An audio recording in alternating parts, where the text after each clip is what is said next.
బ్రహ్మోత్సవాలు వచ్చాయంటే ప్రతిరోజు మనం వినే పేరు మలయప్ప స్వామి.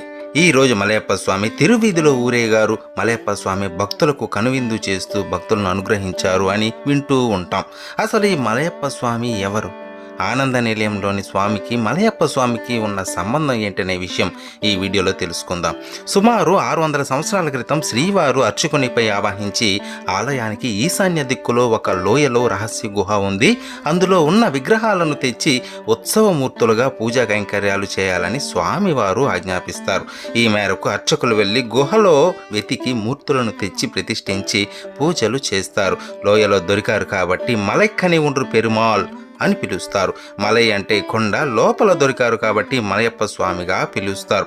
అప్పటి నుండి ఈ మూర్తికి ఉత్సవాలన్నీ జరుగుతాయి. బ్రహ్మోత్సవాల్లో కూడా ఈ స్వామిని ఊరేగిస్తారు. మన ఛానల్లో ఇలాంటి వీడియోస్ చాలా ఉన్నాయి. సబ్స్క్రైబ్ చేసుకోవడం ద్వారా వాటన్నిటిని మీరు చూడవచ్చు.